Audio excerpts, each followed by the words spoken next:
आखेट पर जाने से रोकने का आपको साहस कैसे हुआ? क्षमा करें महाराज, किंतु मैंने जो कुछ भी कहा आपके और समस्त राज्य के हित में कहा। ग्रहों की दशा इस बात की अनुमति नहीं देती कि कल आप आखेट पर जाएं।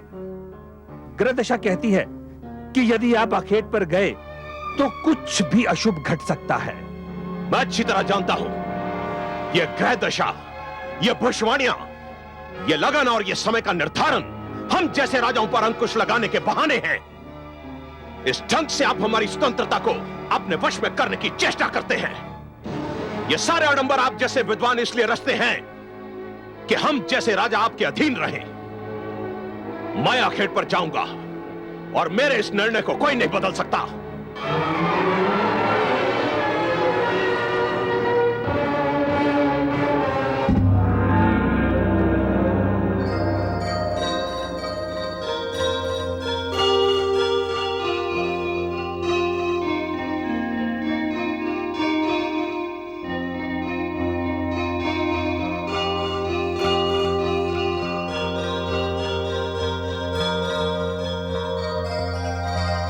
महारानी की जय हो। राजपुरोहित उपस्थित होना चाहते हैं। इतनी प्रातः? अभी तो सूर्योदय ही हुआ है। वे कहते हैं कि आपसे मिलना अत्यंत आवश्यक है। ठीक है, उन्हें बिठाओ, मैं अभी आती हूँ। जी महारानी।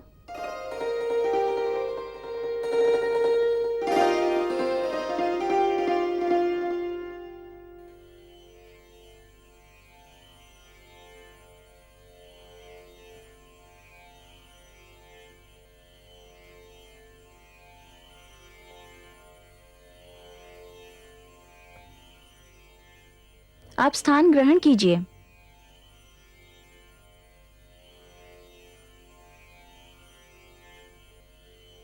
प्रणाम महारानी। प्रणाम। इतने सवेरे कष्ट देने के लिए क्षमा चाहता हूं महारानी। दासी कह रही थी कि कोई अत्यंत आवश्यक कार्य है आपको। हाँ महारानी। तो फिर कहिए। महाराज सहस्त्र अर्जुन आज आखेट पर जा रहे हैं। ये तो कोई नई बात नहीं है राजपुरोहित जी, और ना ही मैं इसे इतनी आवश्यक सूचना समझती हूँ जिसके लिए सूर्योदय होते ही किसी को कष्ट दिया जाए। कष्ट देने के लिए एक बार फिर क्षमा चाहता हूं महारानी, किंतु अति आवश्यक कार्य यह बताना था कि महाराज का आज आखेट पर जाना उचित नहीं। क्यों? क्योंकि ग्रहों की दशा उत्तम नहीं है। ये बात आपने महाराज सहस्रार्जुन को नहीं बताई? बताई थी, किंतु किंतु क्या? किंतु उन्होंने मेरी बात सुनी अनसुनी कर दी। मैं तो उन्हें रोकने में असमर्थ रहा, किंतु जनहित ने मुझे विवश कर दिया कि भोर होते ही मैं आपको कष्ट दूं और आपसे निवेदन करूं कि आप उन्हें आखेट पर जाने से रोकें। यदि वो आज आखेट पर चले गए तो कुछ न कुछ अनर्थ होकर रहेगा।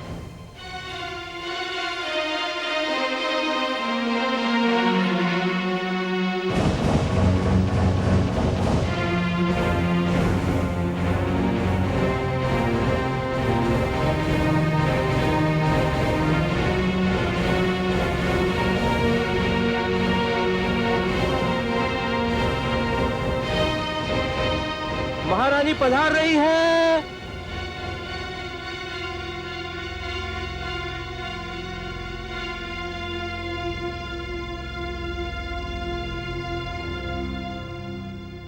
आपने यहां आने का कष्ट क्यों किया महारानी? हम आखेट पर जाते तो आपसे मिलकर ही जाते। मुझे इसलिए आना पड़ा महाराज कि मैं नहीं चाहती कि आज आप आखेट पर जाएं। क्यों? समझ गए। हमारे राजपुरोहित तो हमें वश में कर नहीं सके, इसलिए हमें वश में करने के लिए उन्होंने आपका आश्रय लिया। राजपुरोहित का कहना है कि आज ग्रह दशा उत्तम नहीं है। आप भी किन की बातों में आ गई महारानी? इन राजपुरोहितों ने अपनी महत्ता जताने के लिए ये सब आडंबर रच रखे हैं। ग्रह दशा, शुभ घड़ी, उत्तम लग्न, ना ही इन बातों की कोई महत्ता है और ना ही इन ढोंगियों की। ठीक है, तो इसे मेरी ही विनती जानकर मान लीजिए और आखेट पर मत जाइए। आप अच्छी तरह जानती हैं महारानी कि मैं आपकी बात कभी नहीं टालता, परंतु मुझे खेद है कि मुझे आपकी बात टालनी पड़ रही है। जिन अतिथियों को मैंने निमंत्रण दिया है वो क्या सोचेंगे? और अब तो मुझे यह सिद्ध करने के लिए जाना होगा कि यह केवल ढोंग है। राजपुरोहित जैसे व्यक्तियों की बातों में ना कोई तर्क है और ना ही कुछ सत्य है।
कौन है तू बालक? मैं ऋषि जमदग्नि का पुत्र कलश हूँ। तो हमारा मार्ग रोक के क्यों खड़ा है? हट जा सामने से। मैंने आपका मार्ग नहीं रोका, आप मेरे मार्ग पर आ गए हैं। देखते नहीं इस पद पर हमारा आश्रम है। क्षमा कीजिएगा, अभी तक मुझे आपका परिचय नहीं मिला। क्या तुमने हमें नहीं पहचाना?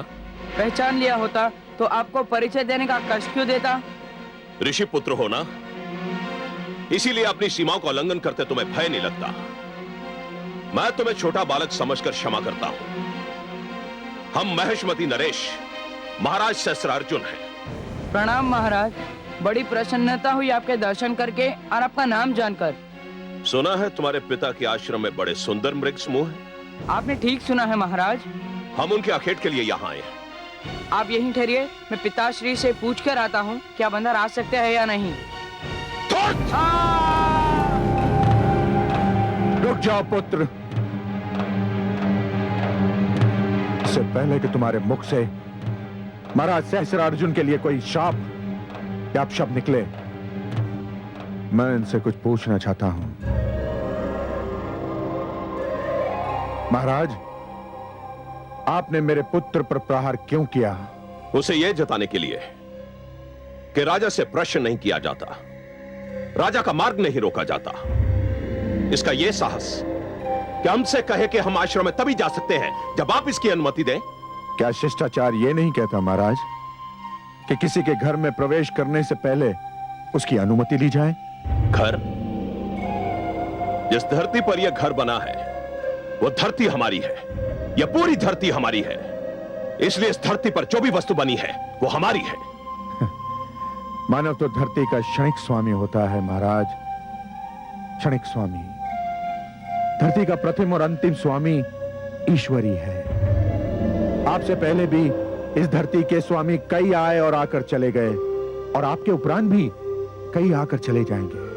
क्या हुआ स्वामी? क्या हुआ स्वामी? अपने पुत्र को देखो। पुत्र?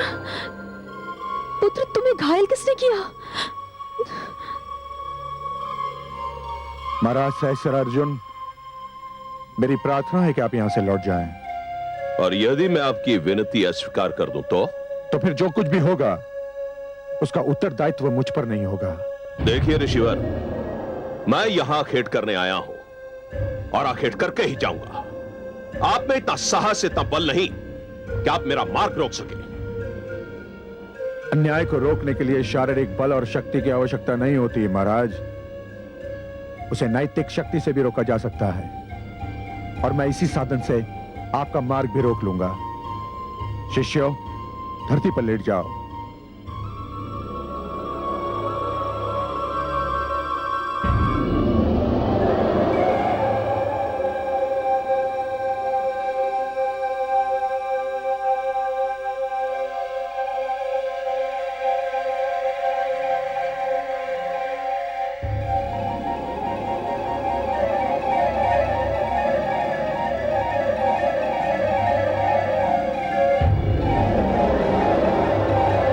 महाराज सहस्त्र अर्जुन, यदि आप में इतना साहस है, इतना बल है कि आप इनको कुचलकर मेरे आश्रम में जा सकते हैं, तो जाइए, जाइए। अन्यथा लौट जाइए महाराज, लौट जाइए।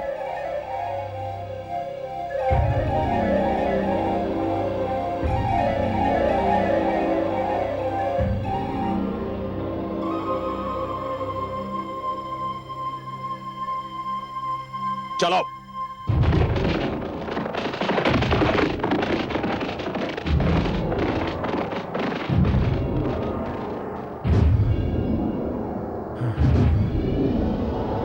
उठ जाओ शिष्यों।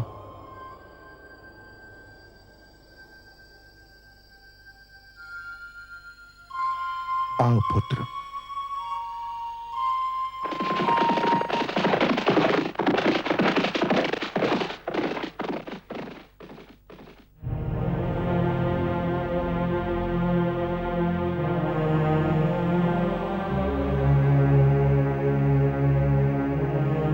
महादेवी, आप मुझे मेरी चिंता का कारण पूछ रही थी ना? यही है मेरी चिंता का कारण। इसी क्षण की शंका मेरे मन में रह रहकर उभर रही थी। देखा आपने? देखा? असुरों और मानव का क्षणिक संपर्क अपना रंग दिखा रहा है। हाँ कमल नयन, मैं बड़े दुख से देख रही हूँ कि जिस मानव को फांस भी चुभे तो आप व्याकुल हो जाते हैं, जिस मानव को तनिक भी कष्ट हो तो आपकी योग निद्रा तक टूट जाती है, वही मानव आज ये भूलकर अपनी तेज, अपने यश और अपनी शक्ति पर इतरा रहा है। परंतु ये तेज उसे किसने दिया? उसका ये यश किसका दिया हुआ उपहार है? उसकी शक्ति किसकी कृपा का दान है? मैं मानव कथा के इसी मोड़ से चिंतित रहता हूं महादेवी। मानव जब इतना दुर्बल हो जाता है कि हर दुर्बलता उस पर विजय प्राप्त कर लेती है, तो वो अहंकार का आधिपत्य स्वीकार कर लेता है। महादेवी, जब दिन डूब जाता है और अंधकार छा जाता है, तो हर वो वस्तु जो प्रकाशमान थी अंधकार में लुप्त हो जाती है। महादेवी, वो वस्तु होती अपने ही स्थान पर है, परंतु केवल अंधकार के कारण दिखाई नहीं देती। उसी प्रकार जब मानव मस्तिष्क में अहंकार का आधिपत्य जम जाता है महादेवी, तो मानव अपनी ही सीमाओं को लांघ जाता है। वो जिन नियमों का पालन कर रहा था, वो नियम भी कहीं खो जाते हैं। इन सीमाओं का उल्लंघन और नियमों का भूल जाना एक दुखद कथा का आरंभ होता है महादेवी। हे कमल नयन, मानव आपको दुख दे रहा है, इसमें उसका कोई भला नहीं। बड़ा दुखद होगा वो दिन जब आपको मानव के विरुद्ध कोई पग उठाना पड़ेगा। यही भय मुझे भी लग रहा है महादेवी, यही भय मुझे भी लग रहा है। मैंने सदैव मानव की रक्षा की है, उसे कृपादान दिया है, पर लगता है कि मानव उन्हें भूल रहा है।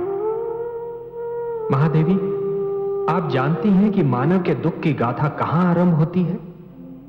जब मानव मानव से टकराता है, जब वो मानवता को भूलकर दूसरे मानव का शत्रु बन जाता है।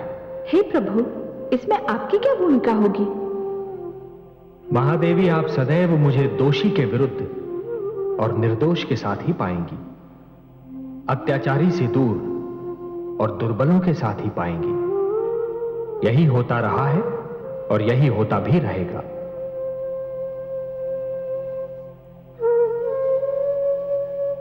ऋषिवर, अब आपको कुछ भी कहने की आवश्यकता नहीं है। हम सभी ऋषिगण को इस दुखद घटना की सूचना मिल चुकी है। महाराज सहस्त्रार्जुन ने जो किया वो अत्यंत दुर्भाग्यपूर्ण है और ये किसी राजा को शोभा नहीं देता। सहस्त्रार्जुन को इसका दंड मिलना ही चाहिए। ऋषिगण, मैं इस घटना को मात्र एक घटना मानने के लिए तत्पर नहीं हूं। मुझे इस घटना में एक नई प्रवृत्ति का सूत्रपात दिखाई दे रहा है। हे ऋषिवर, हम आपके कथन में छुपे संकेत का भेद जानने में असमर्थ हैं। कृपया हमें स्पष्ट करें कि यह किस प्रवृत्ति का सूत्रपात है। मैं बहुत समय से देख रहा हूं कि कुछ राजा और सम्राटगण हम ऋषियों के अस्तित्व को अपने लिए एक चुनौती मानने लगे हैं। वे हमारे परामर्श को हस्तक्षेप, हमारे उपदेश को अपने ऊपर अंकुश और हमारे द्वारा दिए गए मार्गदर्शन को अपनी स्वतंत्रता का हनन समझने लगे हैं। उन्हें यह भ्रम हो गया है कि आश्रम राज शक्ति के समानांतर एक शक्ति बनती जा रही है। वे मानने लगे हैं कि आश्रम राजनीति का केंद्र बन गए हैं।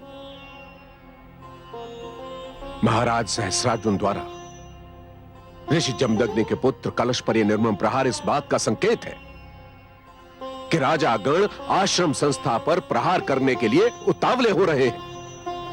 परंतु हमने तो राजशक्ति को कभी चुनौती दी ही नहीं ऋषिवर। समस्त संसार जानता है कि हमारे आश्रम शिक्षा और विज्ञान के केंद्र हैं, राजनीति के केंद्र नहीं। हमारे आश्रम ने संसार को विद्वान और वैज्ञानिक दिए हैं, राजनीतिज्ञ नहीं।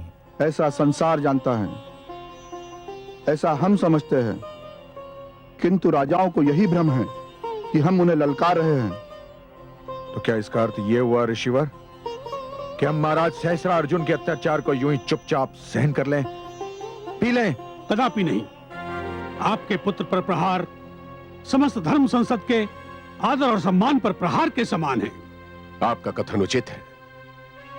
महाराज सहस्त्रार्जुन को सप्तऋषि सभा के समक्ष प्रस्तुत होकर अपने दुष्कर्म का उत्तरदायित्व लेना होगा। महाराज सहस्त्रार्जुन तक यह संदेश पहुंचा दें कि कल वे सप्तऋषि सभा के समक्ष उपस्थित हों। जो आज्ञा ऋषिवर।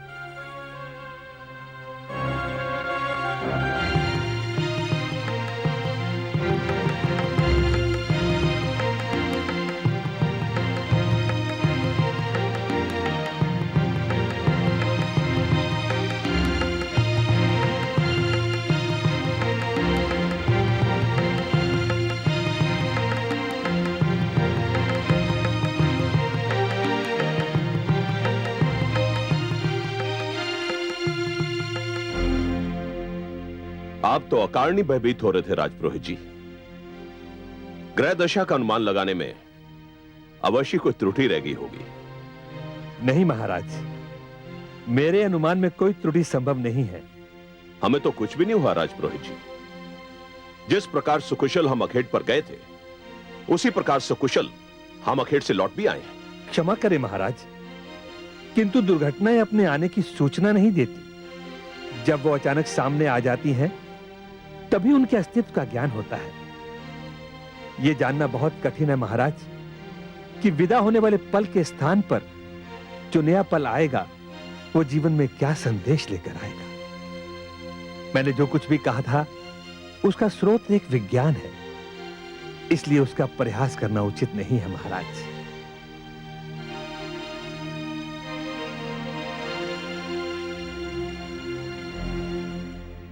महिष्मती नरेश की जय हो। धर्म संसद से एक ऋषिवर सप्तऋषि सभा का संदेश लेकर आए हैं।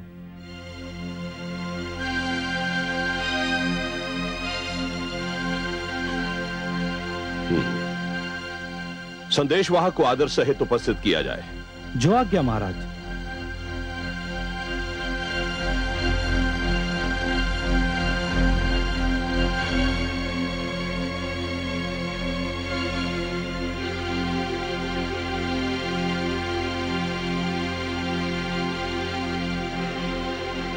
प्रणाम महाराज सहस्त्रार्जुन। मैं आपके आगमन का उद्देश्य जानना चाहता हूं। मैं धर्म संसद की ओर से आपके लिए संदेश लाया हूं। संदेश सुनाया जाए। धर्म संसद ने इच्छा प्रकट की है कि महेशमती नरेश कल प्रातः उसके समक्ष उपस्थित हो। इस इच्छा का कारण भी बताया जाए। क्षमा राजन, कारण के विषय में मैं कुछ भी कहने में असमर्थ हूं। और यदि मैं धर्म संसद की इच्छा का आदर करना अस्वीकार कर दूं तो? नहीं महाराज, नहीं। ऐसा कोई भी निर्णय लेना सर्वथा अनुचित होगा। यदि सप्तर्षियों ने इच्छा व्यक्त की है तो हमें ऋषियों की इच्छा से आदेश की दुर्गंध आ रही है और हम नहीं चाहते कि ऋषि हमें आदेश दे। इसलिए जाकर कह दो ऋषियों से कि हमें उनका निमंत्रण स्वीकार नहीं है। जैसी महाराज की इच्छा, परंतु मेरा एक परामर्श है कि इस प्रकार का कोई निर्णय करने से पहले आप अपने महामंत्री व अन्य सामंतों से विचार विमर्श अवश्य कर लें। प्रणाम। ठहरिए ऋषिवर, ठहरिए। महाराज, धर्म संसद का तिरस्कार बुद्धिमता न होगी। धर्म संसद के निमंत्रण पर न जाना रोष का कारण बन जाएगा। आप कहना क्या चाहते हैं? प्रजा धर्म संसद का बहुत आदर करती है। यदि धर्म संसद का अपमान हुआ तो प्रजा विद्रोह भी कर सकती है। आप जाइए ऋषिवर, महाराज धर्म संसद के समक्ष अवश्य प्रस्तुत होंगे। प्रणाम। आपने ये अधिकार?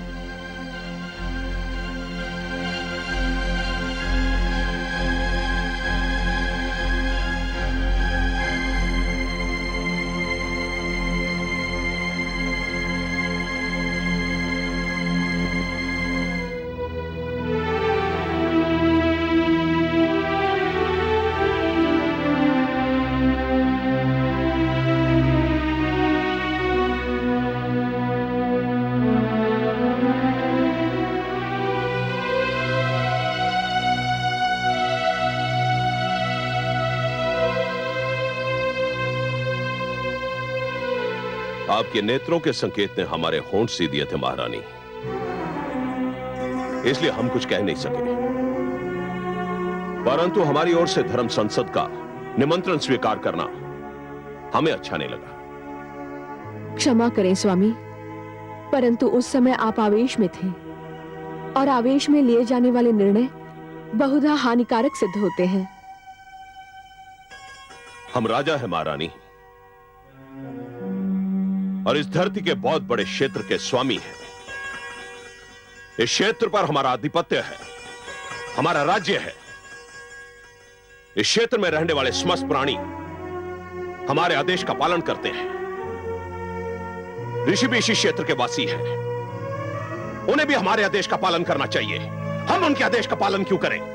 स्वामी, ये सत्य है कि ऋषिगण भी इसी क्षेत्र के वासी हैं, परंतु ये भी सत्य है कि हम जिस जीवन प्रणाली को मानते हैं उसमें ऋषियों का एक विशेष स्थान है। ऋषियों को यह स्थान हमारी उदारता के कारण मिला है महारानी। परंतु मिला तो है। इसका अर्थ यह तो नहीं कि वो हमसे टकराने लगे, हम पर आदेश चलाने लगे। नहीं महारानी, ऋषि अपने आप को आवश्यकता से अधिक शक्तिशाली समझने लगे हैं। इनकी शक्ति पर अंकुश लगाना होगा। मेरे विचार में यह अनुचित होगा। क्यों अनुचित होगा? हे राजन, वे हमसे दूर अपने संसार में मग्न हैं। शिक्षा दान करके समाज की सेवा कर रहे हैं, समाज को अच्छे नागरिक दे रहे हैं, लोभी नहीं है। वे धन और सत्ता नहीं चाहते।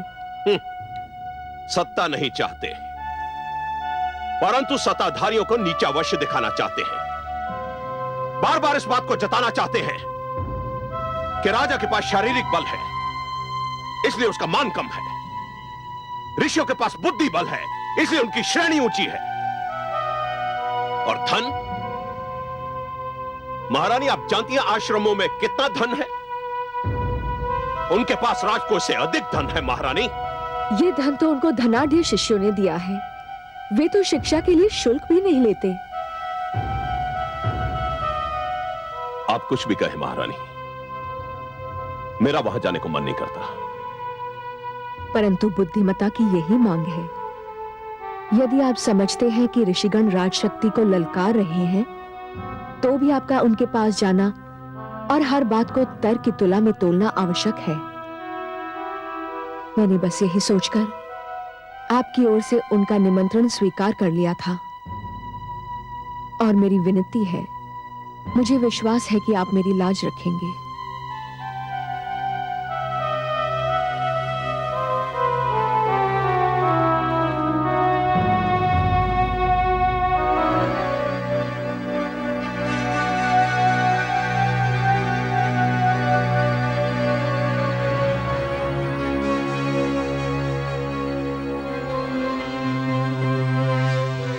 स्वामी,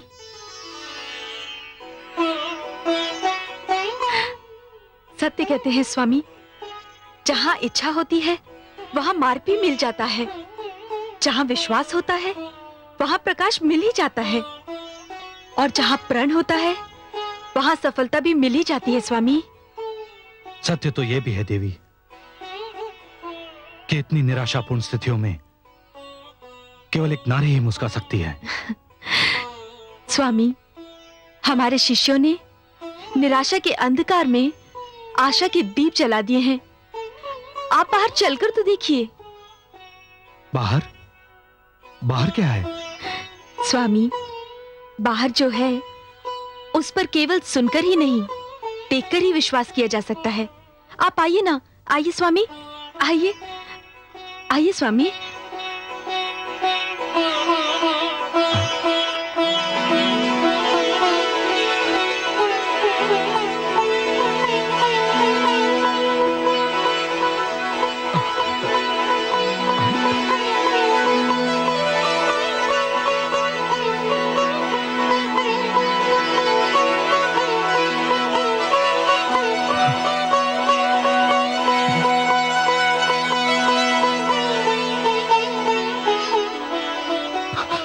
ये सब क्या है देवी?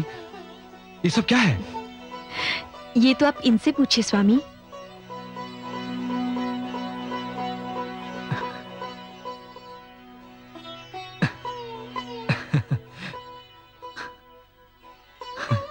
धन्य हो शिष्यों, धन्य हो। परंतु शिष्यों, ये सब इतना शीघ्र तुम लोगों ने किया कैसे, ये तो बताओ। यह सब आपके यश का फल है गुरुदेव। नगर में आपका इतना मान और आदर है कि जिसने सुना कि हम आपके शिष्य हैं और आश्रम के लिए भिक्षा मांगने निकले हैं, वह स्वयं ही दौड़ता हुआ हमारे पास चला आया। धन्य हो पुत्र, धन्य हो। हमने 1-2 द्वारों का ही भ्रमण किया था कि समस्त नगरी में यह समाचार जंगल की आग की भांति फैल गया कि ऋषि जमदग्नि का आश्रम संकट में है। आयुष्मान भव पुत्र। और फिर नगर के कई श्रेष्ठ नागरिक आए और उन्होंने कहा कि उनके रहते हुए आश्रम और शिक्षार्थियों को कोई कष्ट हो तो ये उनके लिए लज्जा से डूब मरने की बात है। उन्होंने कहा कि आज से आश्रम की समस्त आवश्यकताओं की पूर्ति उनका दायित्व होगा। अब हमें अपनी शिक्षा दीक्षा के लिए न तो राजकोष की आवश्यकता होगी, न द्वार द्वार भिक्षा मांगने की। यदि कोई किसी पर एक द्वार बंद करता है स्वामी, तो ईश्वर उस पर 100 द्वार खोल देते हैं। सत्य है देवी, सत्य है। शिष्यों, ये सब तुम्हारे दृढ़ संकल्प का फल है। मैं तुम सबका आभारी हूं।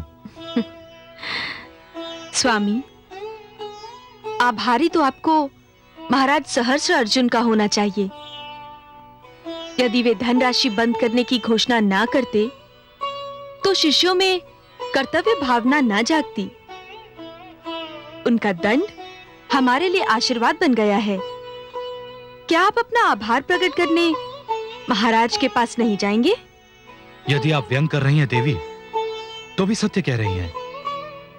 मैं महाराज सहस्त्र अर्जुन के पास जाऊंगा अवश्य, परंतु उन्हें उलाहना देने नहीं, उन्हें एक बार फिर उनके राजधर्म का ध्यान कराने। मैं उनसे कहूंगा कि वो निस्संदेह मेरे आश्रम को आर्थिक सहायता ना दें, परंतु विद्यार्थियों, आश्रम और गुरुओं से वैर ना करें। इसी में उनका कल्याण है और इसी में राष्ट्र का कल्याण भी है। स्वामी, यदि आप जाना चाहते हैं तो मैं आपको रोकूंगी नहीं, किंतु स्वामी, जो व्यक्ति सो रहा है उसे झंझोड़ के जगाना संभव है, किंतु जो व्यक्ति सोने का अभिनय कर रहा है उसे जगाना असंभव है स्वामी। अर्थात देवी, स्वामी, मुझे पूर्ण विश्वास है कि महाराज जो कुछ भी कर रहे हैं वो एक योजनाबद्ध अभियान के अंतर्गत है। वे आपकी बात नहीं सुनेंगे। देवी, मात्र कर्म ही मनुष्य का धर्म है। फल की इच्छा नहीं करनी चाहिए। हमें तो केवल अपना कर्म करना चाहिए। मैं एक बार प्रयत्न अवश्य करूंगा।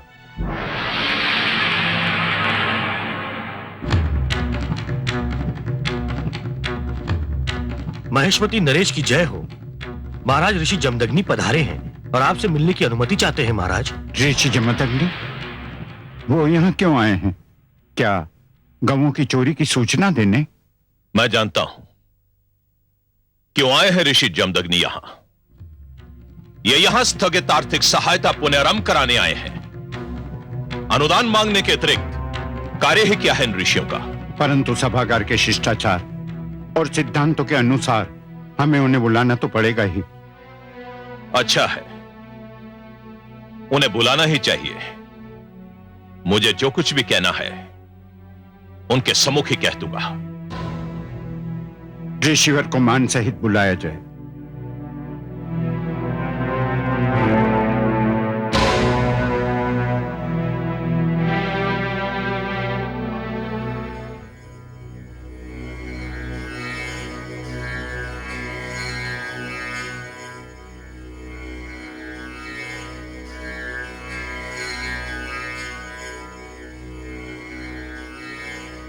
प्रणाम महाराज। ऋषि जमदग्नि, हमारे सभागार में आपका स्वागत है। यदि आप हमसे अनुदान मांगने आए हैं तो हमारा उत्तर सुन लीजिए। यह संभव नहीं होगा। मैं अनुदान मांगने नहीं आया हूं। तो फिर क्यों आए हैं यहां? शीघ्र बताइए। हमें राज्य के आवश्यक कार्य भी करने हैं। आया तो मैं आपको कुछ स्मरण कराने, कुछ ध्यान दिलाने, कुछ समझाने के लक्ष्य से था। मुझे ऋषियों के उपदेश की ना तो आवश्यकता है और ना ही उनके लिए मेरे पास समय है। मैं जानता हूं महाराज, और मैं ये भी जानता हूं कि वो सब करना आपका भी समय नष्ट करना है और मेरा अपना भी। इसलिए मैं जिस दूसरे कारणवश यहां आया हूं उसे व्यक्त करना चाहूंगा। आपके आने का दूसरा कारण क्या है? मैं आपका आभार प्रकट करने आया हूं महाराज। आभार? हाँ महाराज, आभार। आपके महामंत्री के आगमन और आपके आदेश ने सारे आश्रम में नए प्राण फूंक दिए हैं। क्या कहना चाहते हैं आप? महाराज, मेरे शिष्यों के प्रयास के फलस्वरूप आश्रम में दूध धान्य की वर्षा हो रही है। नगर के श्रेष्ठ नागरिकों ने और नगर सेवकों ने आश्रम को हर प्रकार की सहायता का आश्वासन दिया है। अब मेरे आश्रम को आपके अनुदान की कोई आवश्यकता नहीं।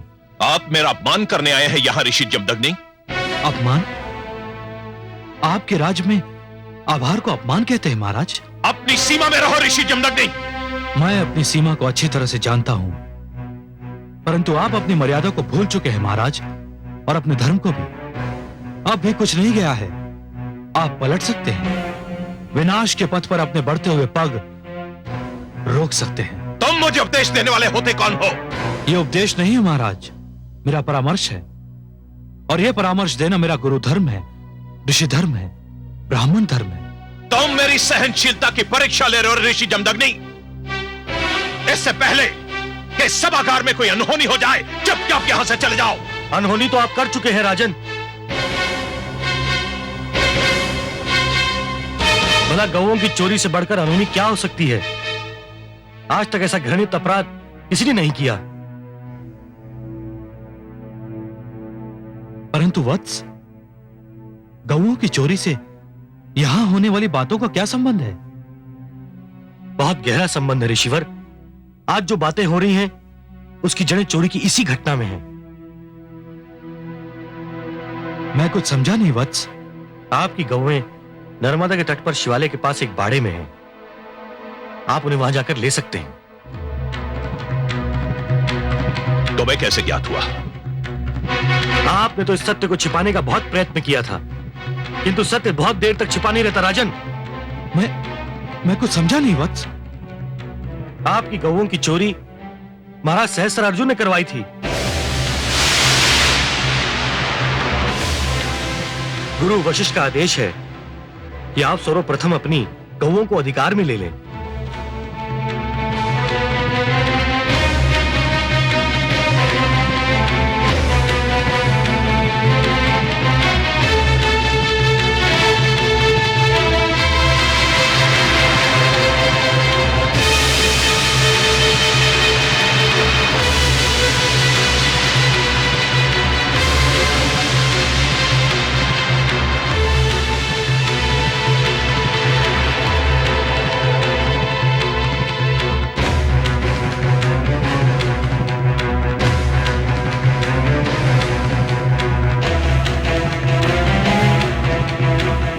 तुमने मेरे ही सभागार में मुझे अपमानित करने का साहस कैसे किया?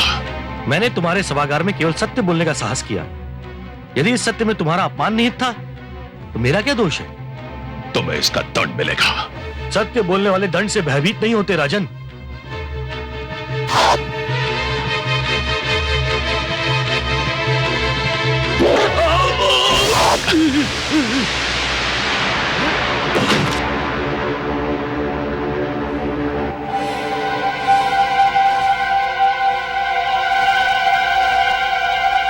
ऋषि जमदग्नि के आश्रम को जलाकर राख कर दिया जाए।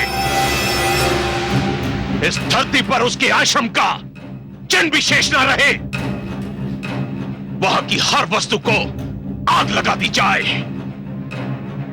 हमारी आज्ञा का पालन किया जाए। जो आज्ञा महाराज।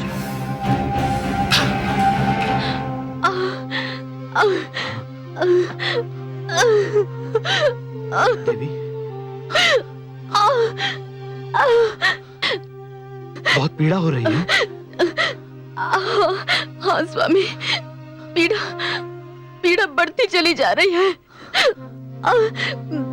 प्रसव पीड़ा लगती है। धैर्य रखो देवी।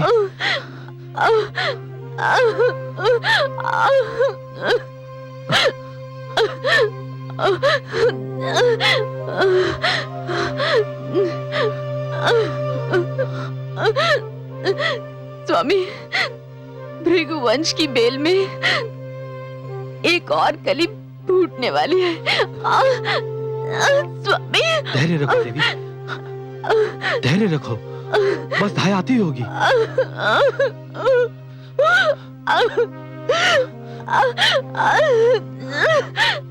धैर्य रखो।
इस समय सब लोग सो रहे होंगे।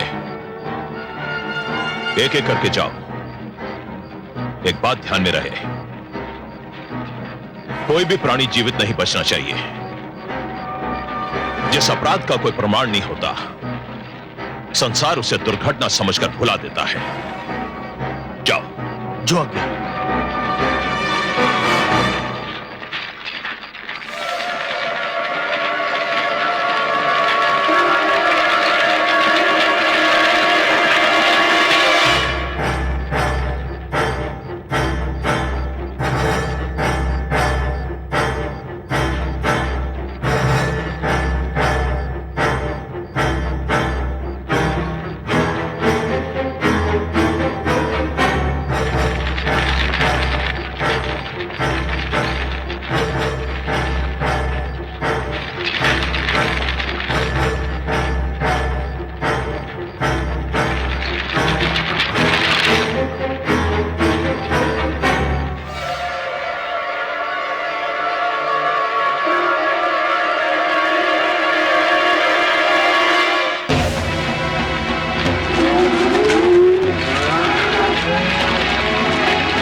माता श्री, सारा आश्रम अग्नि की लपटों में घिर गया है। उठिए, हमें यहाँ से शीघ्र ही निकलना होगा।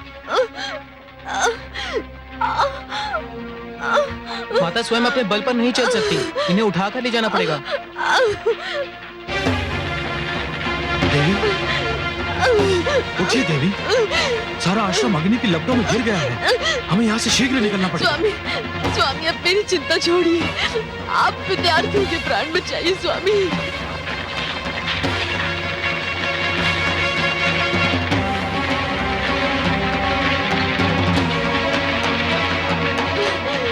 आचार्य, आश्रम में लगी अग्नि देखकर धाई यहाँ आते आते लौट गई। ये तो बहुत बुरा हुआ।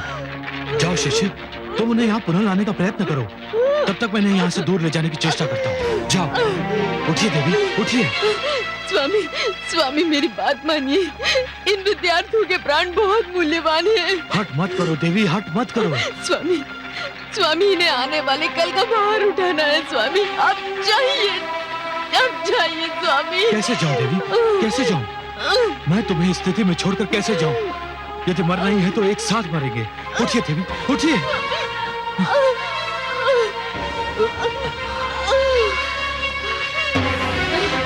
हे प्रभु, हे पद्मनाभ, हमारी रक्षा कीजिए।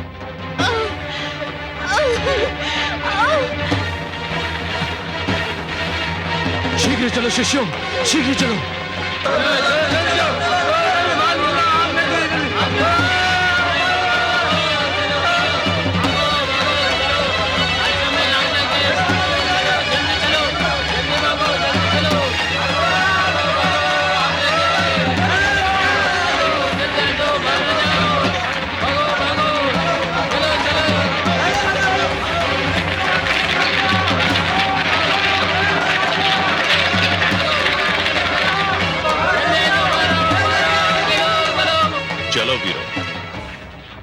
अपना अभियान समाप्त हो गया।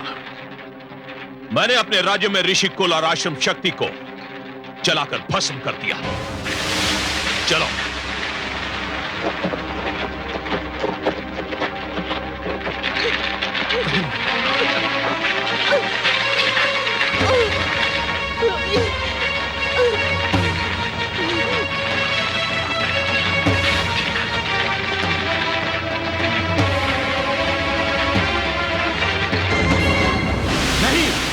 ये नहीं हो सकता, मैं ये नहीं होने दूंगा। क्या नहीं हो सकता कमल नयन? क्या असंभव है? किस बात ने आपको इतना दुखी कर दिया है? इतना विचलित तो मैंने आपको पहले कभी नहीं देखा। क्या हुआ कमल नयन, क्या हुआ? महादेवी, धरती पर न्याय झुलस रहा है, अन्याय ठाके मारकर हंस रहा है। शक्ति के अहंकार में चूर सत्ताधारी निर्दोष विद्वानों के रक्त के प्यासे हो गए हैं। शास्त्र विद्या संकट में है, देवी सरस्वती का हनन हो रहा है। मैं ये सब कैसे सहन कर सकता हूँ महादेवी, मैं ये सब कैसे सहन कर सकता हूँ? मानव पर यह अत्याचार कोई दैत्य, कोई दानव नहीं कर रहा है, कोई असुर भी नहीं कर रहा है, स्वयं मानव कर रहा है। यही तो दुख की बात है महादेवी, यही तो दुख की बात है, और यही विडंबना मुझे विचलित भी कर रही है। हे महादेवी, मानवता के इतिहास का सबसे दुर्भाग्यपूर्ण दिन, सबसे अंधकार से भरा हुआ मोड़ वो होता है जब एक मानव समूह दूसरे मानव समूह के विरुद्ध शस्त्र उठा लेता है। और दुर्भाग्य से वो दिन, वो अंधकार भरा मोड़ आ चुका है महादेवी। मुझे जाना होगा, मुझे जाना होगा महादेवी, परंतु इस बार मैं आपको वियोग का दुख नहीं दूंगा महादेवी। अपने इस अवतार में मैं धरती पर भी रहूंगा और आपके पास भी, क्योंकि मेरा यह अवतार केवल एक अंश अवतार होगा। कमल नयन, मानव उद्धार के लिए यदि आप मुझे वियोग का दुख भी देते तो भी मैं सहन कर लेती। संसार के लिए ये बलिदान देने के लिए मैं तैयार हूं। हे विष्णुप्रिया, आपकी उदार भावनाओं के लिए आपको कोटि कोटि प्रणाम। मुझे जाने की अनुमति दीजिए। परंतु हे कमल नयन, आपने मुझे ये नहीं बताया कि आप अपना अगला पग कहाँ धरेंगे। महादेवी, मैं धरती और मानव से वचनबद्ध हूं। मैं उस जलते हुए वन में जा रहा हूं महादेवी, जहां ऋषि जमदग्नि की पत्नी देवी रेणुका प्रसव पीड़ा भोग रही है। मैं उनके गर्भ से परशुराम बनकर जन्म लूंगा। मैं एक आचार्य के घर जा रहा हूं महादेवी, एक गुरु के घर जा रहा हूं, परंतु शास्त्रों की रक्षा करने के लिए शस्त्र भी उठाऊंगा। इस अवतार में मैं परशु उठाऊंगा महादेवी, और परशुराम कहलाऊंगा।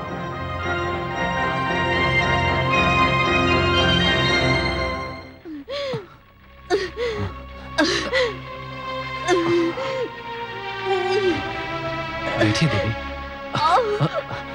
संभल कर।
देखिए देवी।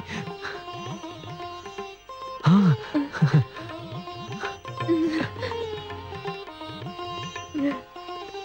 हे प्रभु, आप धन्य हैं प्रभु, धन्य हैं।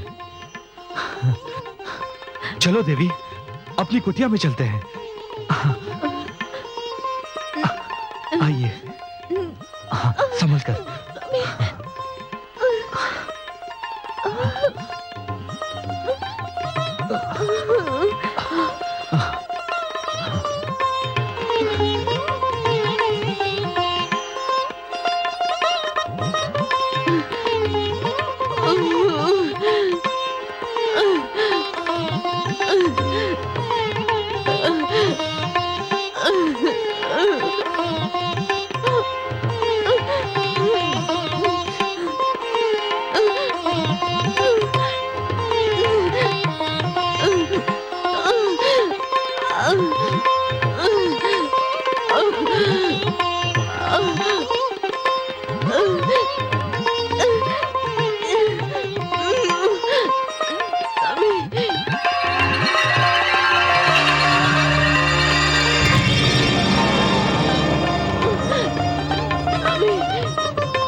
अरे धाई माँ आ गई, धाई माँ आ गई।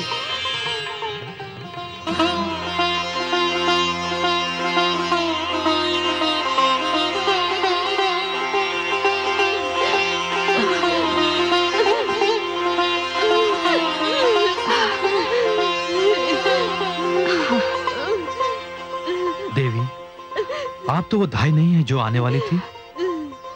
मैं उसी की छोटी बहन हूँ। वो तो यहाँ से भयभीत होकर भाग गई, किंतु मैंने सोचा कि इस स्थिति में प्रसव पीड़ा भोगती नारी को यूं ही छोड़ देना उचित नहीं होगा, इसलिए मैं उसके स्थान पर आ गई हूँ। आप तनिक बाहर जाइए, मैं हूँ इनके साथ। जी देवी, धैर्य रखो, सब ठीक हो जाएगा। चलो शिष्यों।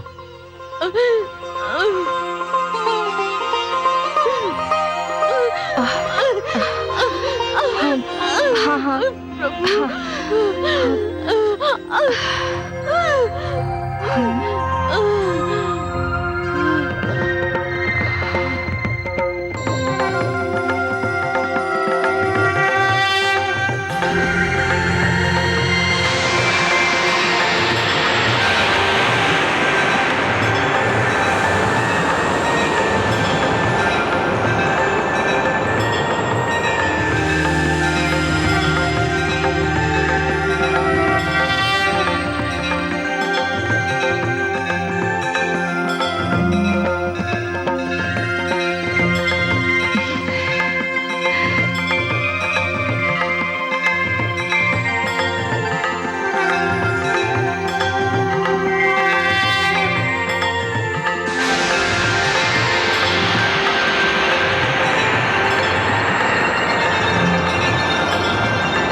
धन्य है लीलाधारी आप, धन्य है आपकी लीला। देवी रेणुका, आपको कदाचित ये कभी ज्ञात नहीं हो सकेगा कि आपके पास कौन आई थी और आपको क्या देकर चली गई। मैं अपनी धरोहर आपको सौंप कर जा रही हूँ।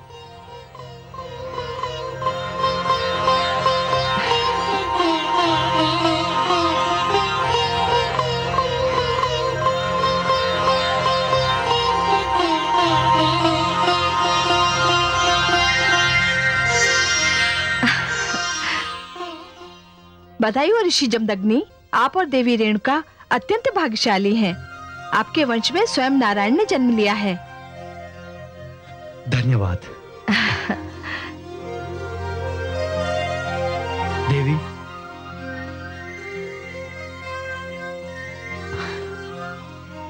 बधाई हो देवी।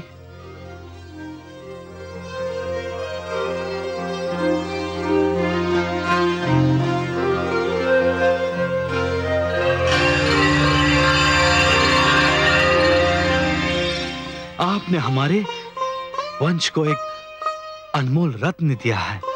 स्वामी, आपको भी बहुत बहुत बधाई। आपने इस बालक के रूप में मुझे एक और आश्रय दिया है। देवी, पता है दाई क्या कह रही थी? क्या कह रही थी कि यह साक्षात नारायण का अवतार है। और सत्य पूछिए तो जिस परिस्थिति में इस बालक ने जन्म लिया है, मुझे भी पूर्ण विश्वास हो गया है कि यह कोई साधारण बालक नहीं है। स्वामी, आप इस बालक का नामकरण इसी क्षण कर दीजिए। जैसी आपकी इच्छा। हे देवी, ये भृगुवंशी राम कहलाएगा। मेरा राम। और ये उन सब का विरोध करेगा, उन सब का सर्वनाश करेगा जो आश्रम को मिटा देना चाहते हैं। मैं मां हूं, धरती मां। जिस मां के लाल को जन्म देने में सहायता करने के लिए स्वयं माता लक्ष्मी धाय मां के रूप में गगन से धरती पर पधारी हो, उस मां का शिशु कौन होगा और कितना महान होगा, यह बताने की आवश्यकता नहीं। ऋषि जमदग्नि और देवी रेणुका के कुटी में शिशु के रूप में एक ऐसे इतिहास एक ऐसी कथा ने जन्म लिया जिसकी गूंज अनंत काल तक सुनाई देती रहेगी। ऋषि जमदग्नि ने शिशु को राम का नाम दिया, किंतु संसार उसे भगवान श्री विष्णु के अंशावतार परशुराम ही कहकर पुकारता है। राम के परशुराम बनने की कथा जितनी रोमांचक है उतनी ही यातनापूर्ण भी। और इस कथा का मुख्य खलनायक सम्राट सहस्रार्जुन था। ऋषि जमदग्नि को अकारण अपना प्रतिद्वंदी और उनके आश्रम को अपनी कल्पना में राजशक्ति के समानांतर शक्ति मानकर वो उनके पीछे पड़ गया था। ऋषि जमदग्नि का एक आश्रम होकर ही उसे चैन नहीं आया। उन्होंने जब भी और जहां भी आश्रम बनाया, सहस्रार्जुन ने उसे तहस नहस कर दिया। यह सिलसिला चलता रहा और नन्हा परशुराम माता की गोद में सिमटा ये आतंक देखता रहा।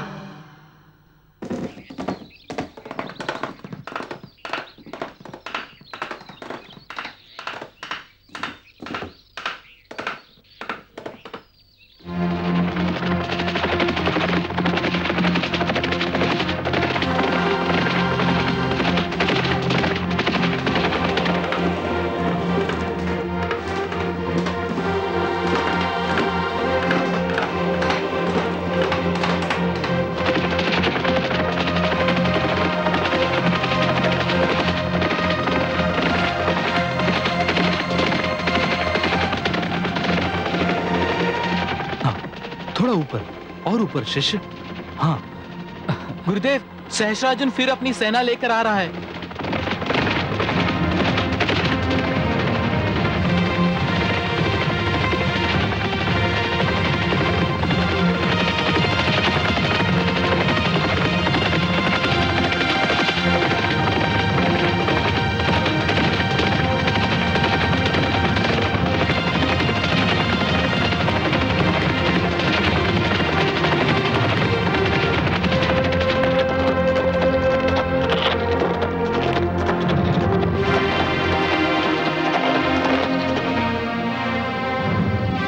मुझे आपकी प्रशंसा करनी पड़ेगी ऋषिवर।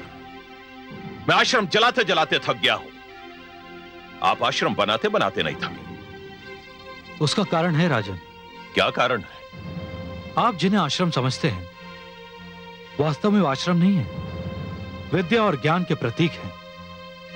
और विद्या और ज्ञान ऐसी वस्तुएं हैं जो किसी युग में घटेंगी नहीं, बढ़ती ही रहेंगी। और उनके मिटने का तो प्रश्न ही उत्पन्न नहीं होता। उन्हें मिटाने का प्रयास करने वाले स्वयं थक जाएंगे, जैसे आप थके जा रहे हैं। यह विद्या और ज्ञान के केंद्र नहीं है ऋषि जमदग्नि। यह हम जैसे राजाओं की शक्ति पर प्रतिबंध लगाने के केंद्र हैं। हमारी स्वतंत्रता को समाप्त करने के लिए बनाए गए हैं ये आश्रम। प्रतिबंध तो जीवन का एक नियम है राजन। सूर्य, चंद्रमा, धरती, आकाश, पर्वत सब अपनी अपनी सीमाओं में बंधे हुए हैं। और यदि ये सब अपनी सीमाओं का उल्लंघन कर देना राजन, तो इस समस्त सृष्टि में उथल पुथल मच जाए। हम ऋषिगण आप राजाओं पर अपनी ओर से कोई प्रतिबंध नहीं लगाते। हम तो केवल उनका ज्ञान देते हुए उन नियमों का ध्यान दिलाते हैं जिन्हें युगों से माना जाता है।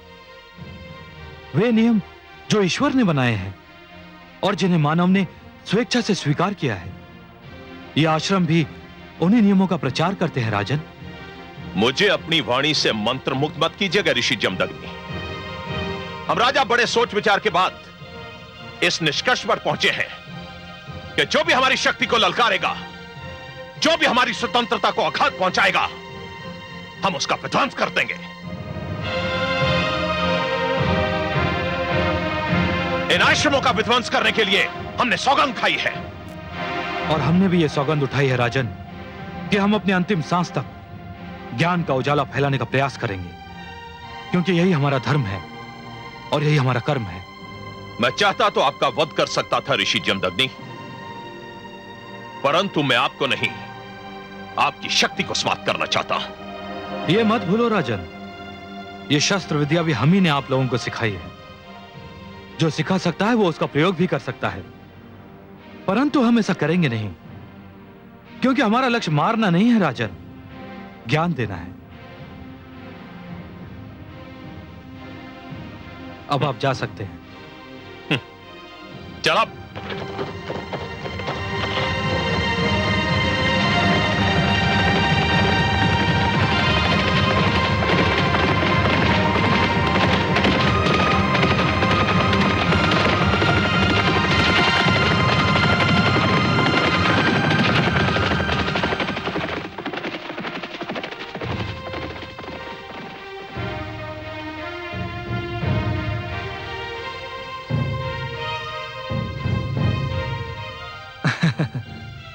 पता है देवी, ये ऐसा क्यों कर रहा है? बार बार महाराज सहस्त्र अर्जुन का प्रहार हमारे आश्रम पर इससे सहन नहीं हो रहा है ना पुत्र? हाँ स्वामी, जब आप महाराज सहस्त्र अर्जुन के साथ बातें कर रहे थे, उस वक्त इस बालक के मुख पे जो क्रोध था वो देखने योग्य था। इसे फेंक दो, फेंक दो। आ पुत्र, इतने क्रोधित मत हो। क्रोध को अपने मन में समेट कर रखो। कभी कभी जीवन हमसे परीक्षा लेता है और उसी समय हमें धैर्य की आवश्यकता होती है। हमने इन राजाओं को शस्त्र चलाना सिखाया पुत्र, परंतु स्वयं शस्त्र हाथों में लेना हमें शोभा नहीं देता, क्योंकि हमारा कर्म शस्त्र और ज्ञान का प्रचार करना है।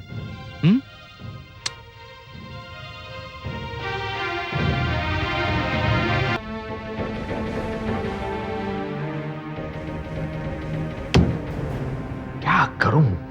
विवश हूं, नियम नहीं तोड़ सकता। क्या हुआ सर्वेश्वर? किस नियम की बात कर रहे हैं आप? महादेवी, धरती पर मेरा अंश धरती के लिए बनाए गए नियमों से बाध्य है, इसलिए समय से पहले बड़ा नहीं हो सकता। नहीं तो जी में आता है कि उन दुष्टों के सिर काटकर धूल में मिला दूं जो मेरे माता पिता को कष्ट दे रहे हैं। सत्य कहते हैं आप, जो संतान माता पिता के कष्ट पर मौन रह जाए वो अयोग्य और कर्महीन होती है। पर यह आतंक केवल माता पिता के कष्ट तक सीमित नहीं है महादेवी। विद्यार्थियों की शिक्षा की भी हानि हो रही है। सहस्त्रार्जुन उन्हें एक स्थान पर टिकने ही नहीं देता, तो उनकी शिक्षा पूरी कैसे होगी? महादेवी, ऋषि जमदग्नि रात्रि को भी शिक्षा प्रदान इसलिए कर रहे हैं कि दिन की हानि की पूर्ति होनी है। परंतु ऐसी स्थिति में विद्यार्थियों की मनस्थिति कुछ ऐसी हो जाती है कि उनका पूरा ध्यान शिक्षा पर नहीं रहता। आचार्य भयभीत हैं, शिक्षार्थी आतंकित हैं, और ये सब कुछ देखकर भी मैं कुछ नहीं कर सकता महादेवी, मैं कुछ नहीं कर सकता।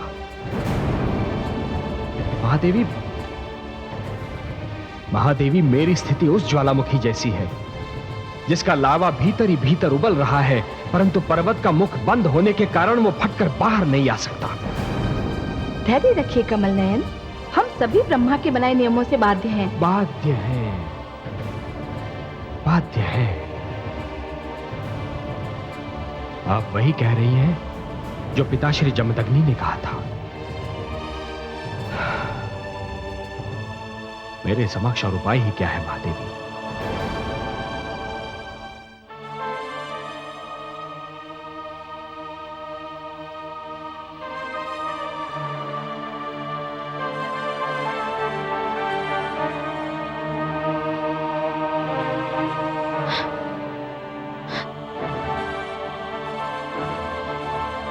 पुत्र राम, राम कहाँ गया? नहीं, स्वामी थक कर सोए हैं, इन्हें जगाना उचित ना होगा। मैं स्वयं देखती हूँ।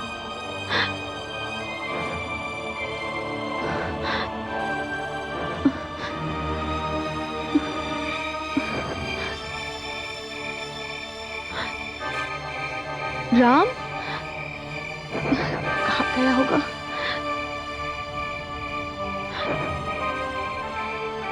राम,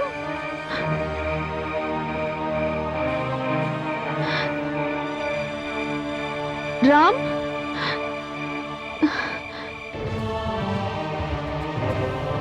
राम, राम,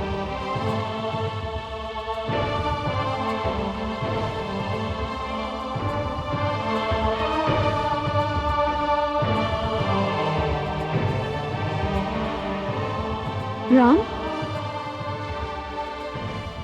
ये तुम क्या कर रहे हो? सस्ता बना रहा हूँ मैं। किसके लिए? राजा को मारने के लिए।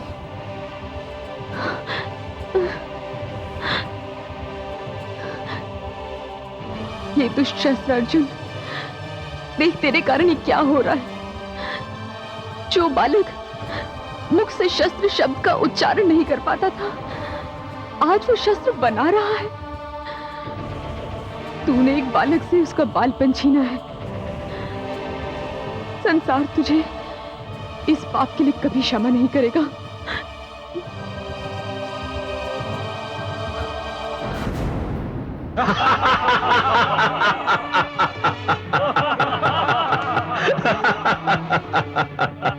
महाराज, आपके अभियान के कारण अब हमारी स्वच्छंदता पर अंकुश धरने वाला कोई नहीं। महाराज, मुझे तो लगता है कि समस्त धर्म संसद का साहस शिथिल हो चुका है। ऋषियों को पता चल चुका है कि वो हमारी शक्ति के समक्ष ठहर नहीं सकते। माहिष्मति नरेश की जय हो। कहिए सेनापति जी, कितने आश्रमों को अग्नि की भेंट चढ़ाकर आ रहे हैं आप? माहिष्मति नरेश के तेज में वृद्धि हो। माहिष्मति क्षेत्र के सभी आश्रमों को जला दिया गया, किंतु क्या? आश्चर्य की बात है महाराज कि एक दिन में हम लोग जितने आश्रम जलाते हैं, दूसरे दिन उससे कहीं अधिक आश्रम धरती पर उभर आते हैं। और ये सब देखकर हमारे सैनिकों का साहस शिथिल पड़ता जा रहा है। महाराज, क्या यह उचित नहीं होगा कि इस अन्याय और सहन शक्ति के खेल को अब बंद कर दिया जाए?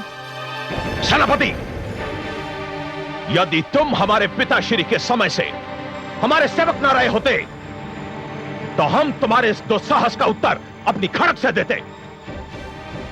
क्या तुम्हारे हृदय में इन दुष्ट ऋषियों के प्रति सहानुभूति उत्पन्न हो रही है?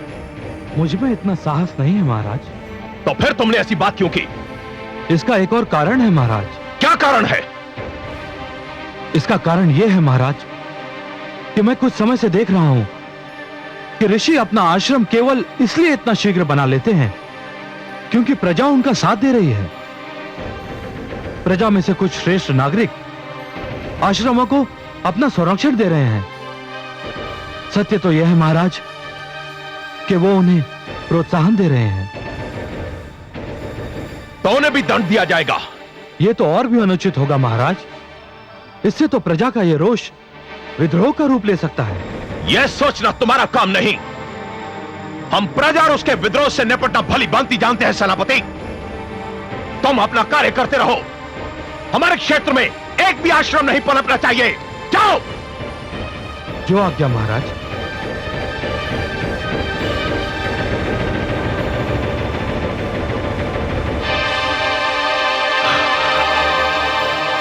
ऋषि जमदग्नि,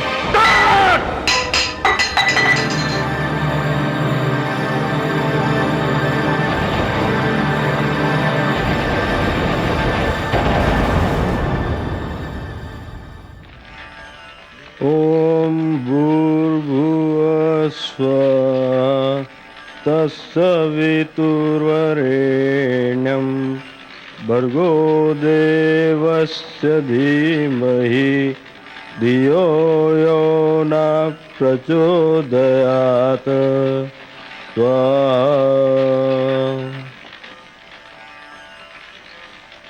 राम, देवी राम कहाँ है? उसे बुलाइए। आज उसका उपनयन होना है और उसे यज्ञ के समस्त नियम भी समझाने हैं। स्वामी, मैंने तो उसे आने को कहा था, ना जाने कहाँ रह गया। मैंने गुरुपुत्र को वन में स्थित खंडरों की ओर जाते देखा था। खंडरों की ओर? हाँ गुरुदेव, मैंने कहा भी था कि यज्ञ का समय हो रहा है। तो उसने क्या कहा? उसने कहा तुम जाओ, मैं आ जाऊंगा। तुम जाओ और उसे लेकर आओ। जी गुरु माता। ठहरो, तुम सब यहीं रहो, मैं उसे लेकर आता हूं।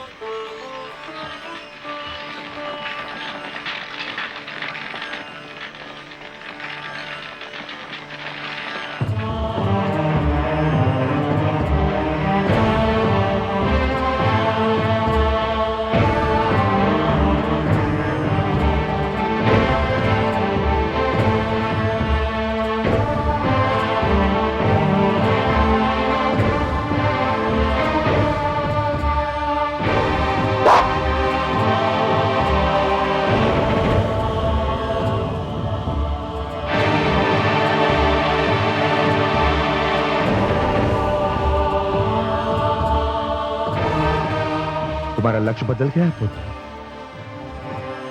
तनिक भी नहीं बदला पिताश्री। देखिए, ठीक उसी स्थान पर है जिसे मैंने बाण के लिए चुना था।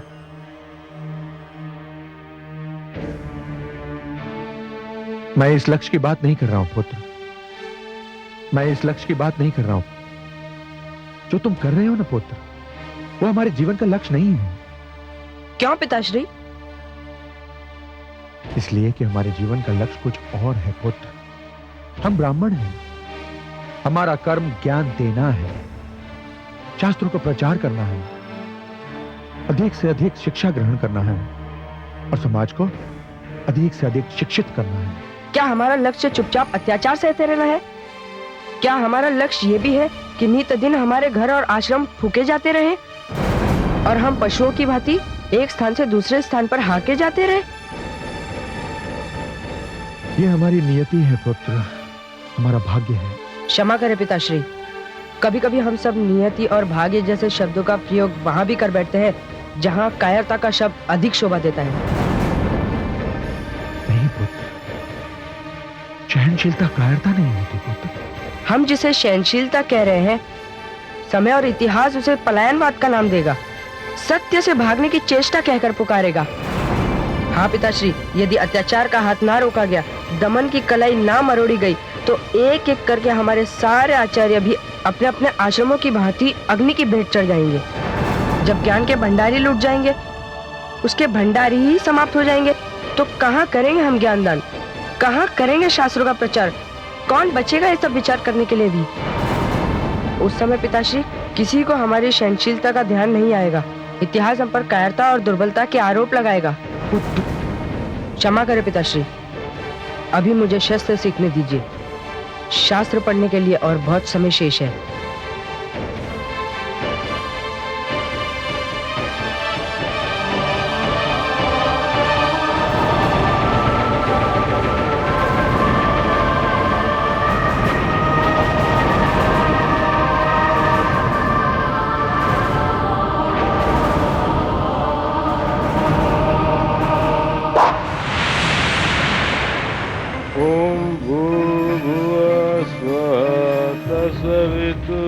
सवितुर्वरेण्यं भर्गो देवस्य धीमहि धियो यो न प्रचोदयात्।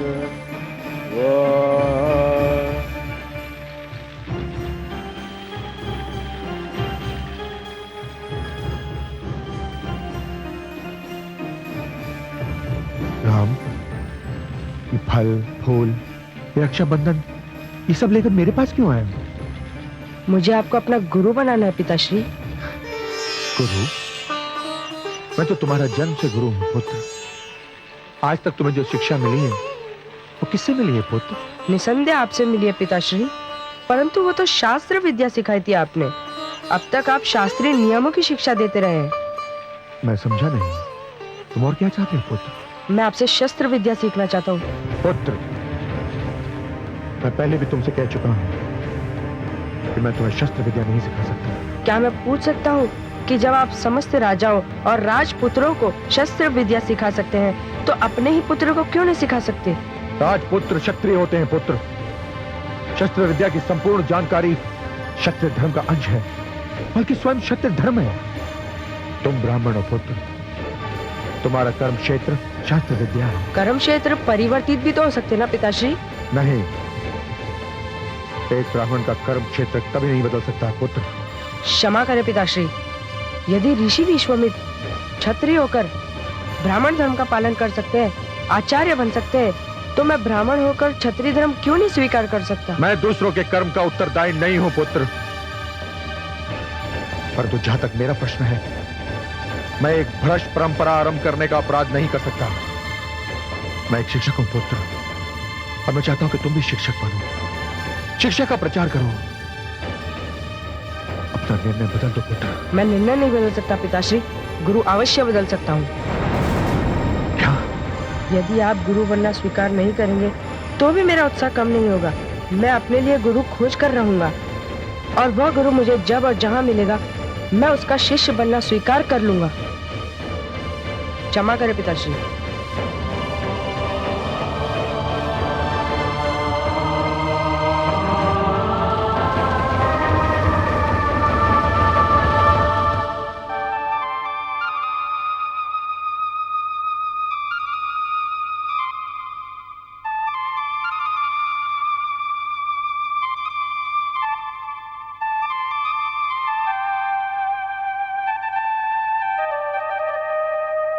माताश्री, माते, मुझे बुलाया आपने माते? हाँ, तनिक जाकर देखो कि पुत्र राम कहाँ गया है। तुम्हारे पिताश्री उसकी खोज में भी गए, पर अब तक ना वे लौटे हैं और ना ही पुत्र राम। रेणुका, वो अब लौटेगा भी नहीं। ये आप कैसी अशुभ बातें कर रहे हैं स्वामी? क्यों नहीं लौटेगा मेरा पुत्र? कहाँ गया है? रेणुका, आपका पुत्र एक ऐसे पद पर निकल पड़ा है कि यदि वो वहां से वापस लौटकर आया भी तो वो नहीं रहेगा जिसे आपने जन्म दिया है। वो नहीं रहेगा जिसका मैंने पालन पोषण किया था। आप ये कैसी बातें कर रहे हैं स्वामी? मेरे तो प्राण निकले जा रहे हैं। आप स्पष्ट रूप से क्यों नहीं कहते? क्या हुआ है मेरे पुत्र को? किस पथ पर चल निकला है वो स्वामी? मैं सत्य कह रहा हूं रेणुका। जिस डगर पर आपका पुत्र यात्रा कर रहा है, वो डगर हमारे संस्कारों की ओर नहीं आती, हमारे सिद्धांतों के विपरीत है। आपने क्या पहेलियां बुझाने की सौगंध खा रखी है स्वामी? आप क्यों मेरी व्याकुलता बढ़ा रहे हैं? रेणुका, हमारे पुत्र ने ब्राह्मण संस्कार त्याग कर क्षत्रिय संस्कार अपना लिया है। वो शास्त्र को छोड़कर शस्त्र को थाम लिया है। ज्ञान, शिक्षा, विद्या के मार्ग से हटकर वो युद्ध, आक्रमण और रणभूमि के मार्ग की ओर मुड़ गया। रेणुका, ये तो होना ही था स्वामी। क्या होना ही था रेणुका? पुत्र, तुम जाओ। जी माते।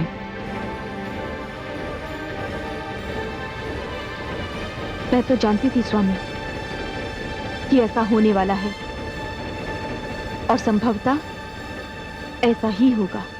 अब आप पहेलियां बुझा रही रेणुका? नहीं स्वामी, मैं कोई पहेली नहीं बुझा रही। यदि हमारे पुत्र ने ब्राह्मण कर्म त्याग कर क्षत्रिय कर्म अपनाने का निर्णय किया है, तो इसके साथ एक पुरानी घटना जुड़ी हुई है। घटना? कैसी घटना?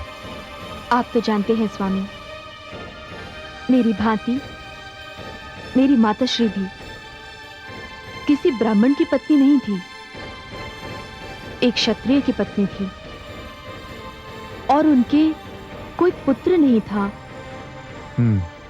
जानता हूं। वे पुत्र इच्छा से आतुर होकर ऋषि ऋचिक के पास गईं और उनसे प्रार्थना की कि वे कुछ ऐसा उपाय करें जिससे उन्हें भी एक पुत्र की प्राप्ति हो। वैसे स्त्रियों में पुत्र की इच्छा अधिक प्रबल होती है देवी। आप सत्य कहते हैं स्वामी। इसी इच्छा के अधीन होकर वे ऋषि ऋचि के पास गईं। ऋषि ने उन्हें औषधि मिली एक खीर खाने को दी।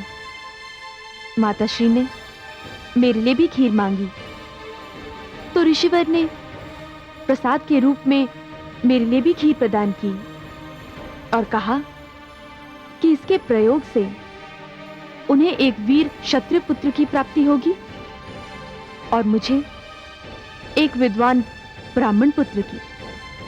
तो फिर क्या हुआ? माताश्री जब घर लौटी तो वे ये भूल चुकी थी कि खीर का कौन सा प्याला उनके लिए है और कौन सा मेरे लिए। फलस्वरूप भूल से मैंने उस प्याले की खीर पी ली जो मेरी माताश्री के लिए दी गई थी। तो इससे क्या अंतर पड़ा? उस समय तो अंतर नहीं पड़ा, पर अब पड़ रहा है। मैं कुछ समझा नहीं रेणुका। ऋषि ऋचि के वरदान से जिस क्षत्रिय पुत्र का जन्म मेरी माताश्री की कोख से होना था, उसका जन्म मेरी कोख से हुआ। पुत्र राम के क्षत्रिय संस्कार उसी घटना की देन है स्वामी। वहां क्षत्रिय वंश में विश्वामित्र ने जन्म लिया, जो कर्म से ब्राह्मण हुए। और हमारा राम कर्म से क्षत्रिय सिद्ध हो रहा है स्वामी।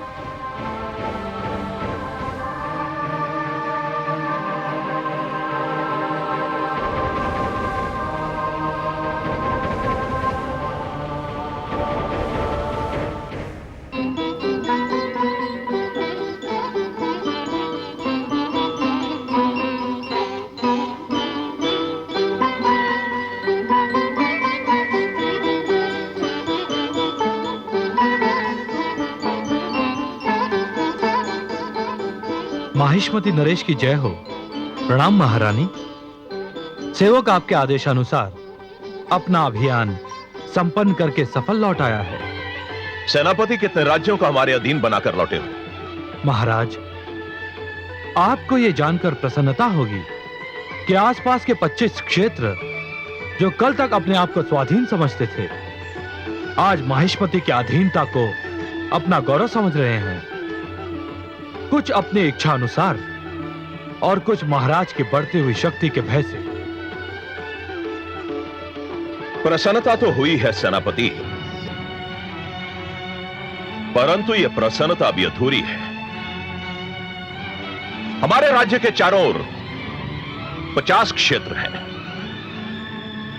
25 ने हमारी अधीनता स्वीकार कर ली है, 25 शेष अभी बाकी है। तो प्रसन्नता भी तो 50% होगी ना, पूरी कैसे हो सकती है? किंतु स्वामी, शेष 25 राज्य तो हमारे मित्र राज्य हैं। इन राज्यों के नरेश तो हर पग पर आपसे सहयोग करते रहे हैं। नहीं प्रिय, नहीं नहीं, यह तो न्याय होगा कि शत्रु हमारी शक्ति को पहचान ले, उसे समझ ले, और हमारे मित्र हमें शक्तिशाली समझने के स्थान पर हमें अपना मित्र ही समझते रहे। हम यह नर्त कैसे कर सकते हैं? तो आप करना क्या चाहते हैं? आप स्वयं देख लेंगी महारानी। सेनापति महाराज, हमारे मित्र राजाओं को कल हमारे समक्ष उपस्थित होने का निमंत्रण दो। जो आज्ञा महाराज।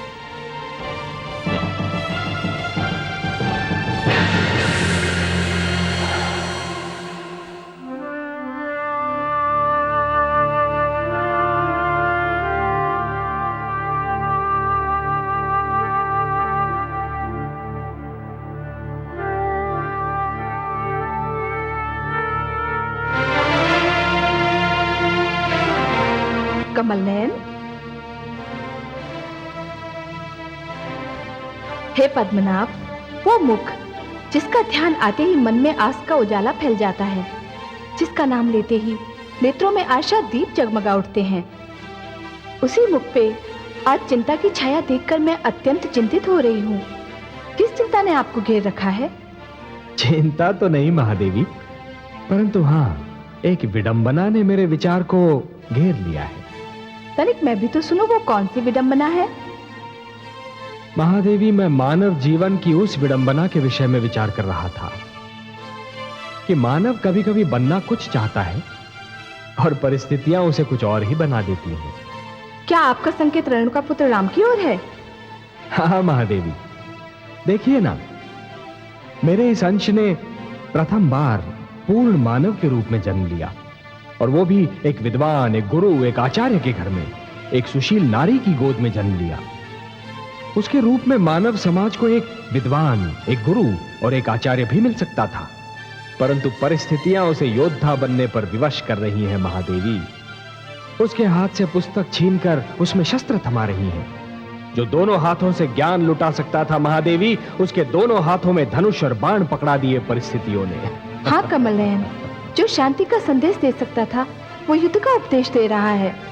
जिसे उस मार्ग पे जाना था जहाँ विद्या, ज्ञान और शांति है, वो उस मार्ग पर निकल पड़ा है जहाँ युद्ध, आग और रक्त है। किंतु इसमें उसका तो कोई दोष नहीं।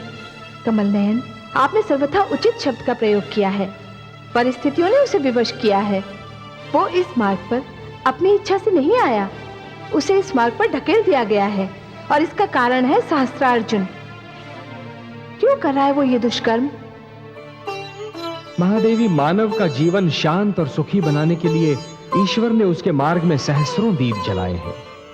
उसके पास वेद, शास्त्र और अनेक अनेक धर्म ग्रंथ भेजे हैं, जिनमें जीवन के सिद्धांतों का वर्णन किया है, जीवन की सीमाओं की परिभाषा लिखी हुई है। इन सिद्धांतों और सीमाओं को राजा को अपने ढंग से मानना था और प्रजा को अपने ढंग से। किंतु सहस्त्रार्जुन की प्रजा तो आज भी इन सिद्धांतों, नियमों और सीमाओं का पालन कर रही है कमल नयन। परंतु सहस्त्रार्जुन तो नहीं मान रहा ना महादेवी। महादेवी, जब कोई राजा या कोई सत्ताधारी वर्ग इस भ्रम में पड़ जाता है कि वो केवल एक राजा है, एक स्वामी है, और ये भूल जाता है कि वो प्रजा का सेवक है, प्रजा का रखवाला है, जब सत्ताधारी वर्ग सिद्धांतों को प्रतिबंध समझकर और सीमाओं को रोक समझकर उन्हें तोड़ने का प्रयास करता है, तो वो निरंकुश बनने लगता है, और तभी सारी उलझनें उत्पन्न होती हैं महादेवी। सत्ताधारी वर्ग की निरंकुशता दमन को जन्म देती है। दमन उत्पात का कारण बनता है, उत्पात अराजकता उत्पन्न करता है, और फिर अराजकता विद्रोह का रूप धारण कर लेती है महादेवी। जब पीड़ित और आतंकित वर्ग की पीठ पीछे हटते हटते दीवार से लग जाती है महादेवी, जब उनके लिए और पीछे हटना संभव ही नहीं होता, तो फिर वो अपने प्राणों की रक्षा करने के लिए आगे बढ़ जाते हैं। वो आक्रामक रूप धारण कर लेते हैं, विद्रोही बन जाते हैं। ये मानव जीवन का एक विषम मोड़ होता है महादेवी, जिस मोड़ पर समाज बदलते हैं, इतिहास बदलते हैं। नहीं, हम नहीं भागेंगे, हम शत्रुओं का सामना करेंगे। हम नहीं डरेंगे, शत्रुओं का सामना करेंगे। सहस्त्रार्जुन को यह विश्वास हो गया है कि हम उसके सामने ठहर नहीं सकते। हम विद्यार्थी हैं, शास्त्री है, हमारे हाथों में पुस्तक है, शस्त्र नहीं। हम उसके आतंक के समक्ष चुपचाप सिर झुका देंगे। इसीलिए उसका साहस हर बीते दिन बढ़ता जा रहा है। सत्य कहते हैं आप गुरुपुत्र, इस आतंक पर रोक लगनी चाहिए।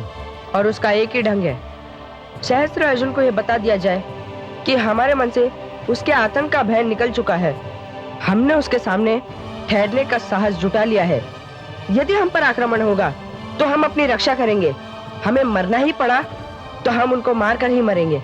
बोलो, क्या तुम मेरे साथ हो? हाँ, हम सब तुम्हारे साथ हैं।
पर चल और वहीं से बाणों की वर्षा आरंभ कर दो। चलो।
वो देखो ऊपर है, चलो।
चलो मंदिर में देखते हैं।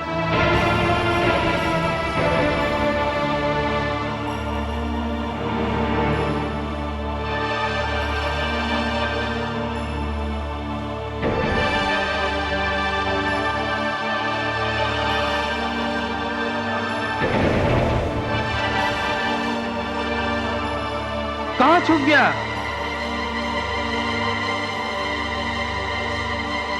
गौरा मूर्ति के पीछे चलो।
Yeah!